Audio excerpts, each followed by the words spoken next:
Connections for Abused Women and Their Children is committed to ending domestic violence using a self-help empowerment approach to help women rebuild their lives and renew hope. Executive Director Hillary Dewin joins us now with share more on the work that they are doing. Thank you so much for being here. You guys have been in the community for a very long time. Unfortunately, the need is still there. How can you get to a point where maybe your services are needed less? I think all of us in this field would love to put ourselves out of business and know that that's nowhere near on the horizon. The issue is so prevalent. It's one of the issues that sort of reaches into every family, every community, regardless of identity status. But our approach really has been to be comprehensive, at least, to try and both come at it from a violence prevention approach, where we're, getting into the community and talking to people about domestic violence so that we can stop it from happening, and working with survivors and their children who unfortunately experience it at a high rate. And in order to do that, you have to have a lot of partnerships. We do. We couldn't do it alone, absolutely. There's a really strong DV community in Chicago, which is great, but also in the Humboldt Park neighborhood, where actually we're celebrating 25 years, particularly in Humboldt Park, which is exciting. That is exciting. So we have a really strong partnership with the 14th Police District, where they're constantly sending us referrals, and we're working more closely with them because they're encountering survivors in their day-to-day all the time, and then we're a good, quick resource to make sure those survivors immediately get the care that they need. You train even some of the officers too, right, on handling situations? Right, we do, because it's important for them to get specialized training, because it's dangerous for them in the field too if they're not sure how to handle a domestic violence situation, and they can hand off to us, the survivor, and deal with what they need to do, which is working to put the perpetrator away. What do you see as one of the biggest challenges to the work that you do?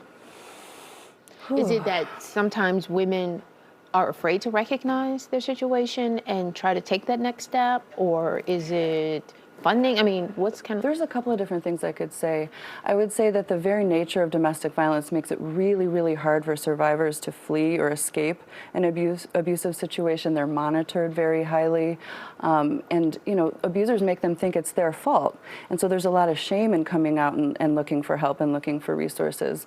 And so once they do make it out the door, that's why we make sure we're in so many different locations. We're in hospitals, we're at substance treatment centers, we're in the Humboldt Park community, we're in the near West Side community, so that everywhere they might go to access support, we are there to catch them as they're falling. And to answer your second question, really, or the second part, in terms of funding, I mean, we always need funding, and right now, with all of the federal cuts, we need it more than ever, and we know that this is an issue that everybody cares about a lot. And just like when we started around a kitchen table, we need those kitchen table conversations to translate that passion to help survivors into action. You're talking about how highly monitored victims are. I was shocked when I looked at your webpage, but how smartly people can look at it, and if they need to get out of it quickly, can even get out of the website quickly. Yeah, absolutely. I mean, abusers are really savvy in how they monitor survivors, and technology is leveraged to follow them wherever they go, whether it's GPS, email. And so we want people to be able to immediately click a button, and someone looking at their phone, you can't tell that they were looking at our website. That is amazing. Yeah. Also, the other component is you help take care of the children. We do. It's really important. Children who are in these situations aren't just witnesses, they're victims too. And there's such a traumatic impact for children in these homes. And so we really want to do something, not just for them, but to heal that relationship with that person, that parent they've watched be hurt over and over again. And so really we're supporting that relationship, we're supporting the child to heal. And that really, I think, the family then heals as a whole. Is your shelter where a lot of those families end up? And it was the first shelter in Chicago, correct? It was. We've been working with survivors for almost 50 years. And yeah, so that happens at a lot of different sites, but the shelter really was, that emergency shelter is an entry point into services for people fleeing.